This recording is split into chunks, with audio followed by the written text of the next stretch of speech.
Halo everyone, Assalamualaikum warahmatullahi wabarakatuh. Perkenalkan, nama saya Marci Sakina. Saya dari kelas MPI 4B1 dengan NIM 19030273. Di sini saya ingin melakukan uji ANOVA dan uji regresi, di mana kita dapat mengetahui apakah terdapat perbedaan rata-rata setiap kelompok yang terdiri dari dua kelompok, dan juga hipotesis untuk regresi sendiri. Apakah variabel independen dapat beberapa variabel, kita ambil variabel produk dan respon.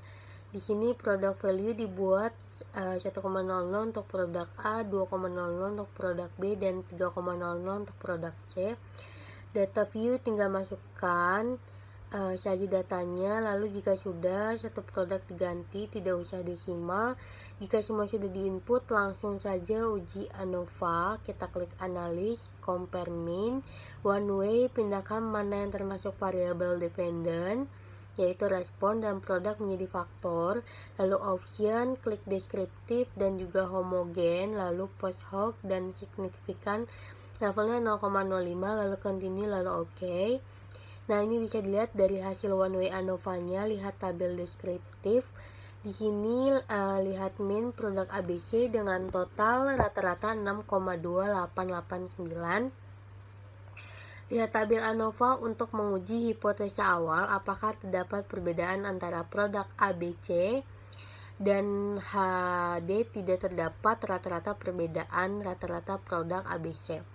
Kemudian kita bandingkan nilai F hitung di tabel ANOVA dengan F tabel, di mana DF ANOVA ini 2 dengan penyebut 88 dengan hasil 3,10, kemudian dibandingkan dengan F hitung, dan di sini F hitung lebih besar dari F tabel, yaitu 97,788, lebih dari 3,10. Dapat disimpulkan dengan menggunakan taraf signifikasi 5% bahwa AHO ditolak, artinya terdapat perbedaan rata-rata dari produk ABC. Lalu selanjutnya untuk uji regresi sendiri, yaitu terdapat hubungan antara variabel yang ada yang bersifat mempengaruhi dan dipengaruhi, atau bisa dibilang mempengaruhi ialah sifat bebas in dan dipengaruhi terikat di. Pengujian hipotesa mempengaruhi dan tidak mempengaruhi variabel dependent. Untuk uji regresi, yang pertama penentuan model regresi unier dan juga kriteria pengujian, lalu koefisien determinasi. Regresi linear sederhana, kita punya variabel bebas atau speed, terikat, distance. Variabel v sudah dibuat juga, plus data view juga sudah diinput ya di SPSS. Lalu klik analis, kita klik regression, lalu linear. Di sini kita punya variabel bebas atau speed, terikat, distance, lalu ke statistik dan confidence interval, lalu klik continue dan oke. Lihat tabel coefficients untuk menyusun model regresinya. Lihat kolom B, lalu kita masukkan modelnya. Y sama dengan A plus BX, lalu maka Y sama dengan min 17,631 plus 3,934 dikali X ya, untuk mewakili speed. Lalu untuk kriteria pengujian, di mana HO tidak mempengaruhi dan H0 tidak mempengaruhi dan H1 mempengaruhi, artinya kita melakukan uji dua pihak ya. Maka tabel ANOVA kita lihat di tabel F dengan F hitung dengan nilai 91,613, lalu kita bandingkan dengan F tabel dengan DF 1 dengan 4950 minus 9 4,04, di mana F hitung lebih besar daripada F tabel.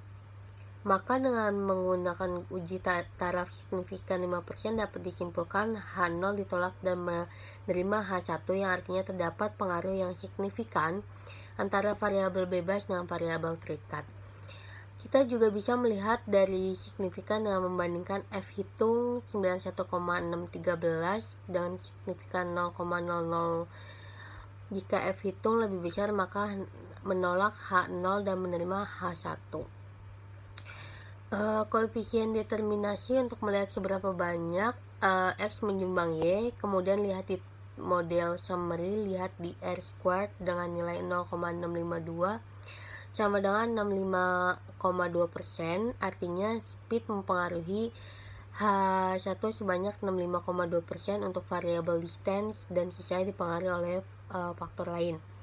Lalu regresi linear berganda, caranya sama. Di sini kita mempunyai data YouTube, Facebook, newspaper, and sales. Anggap saja kita ingin melihat pengaruh iklan melalui YouTube, Facebook, newspaper terhadap penjualan sales. Lihat tabel view sudah dimasukkan, lalu klik analis, klik regression, klik linear, lalu klik reset.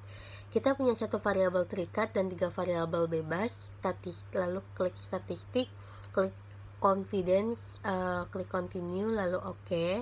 Susun model regresi linear berganda, Y sama dengan B0 plus B1 X1 plus titik-titik BK XK, dimana lihat tabel Koefisien tabel B menjadi Y sama dengan 17,567 plus 0,007 X1 F 0,015 X2 plus 0,03 X3.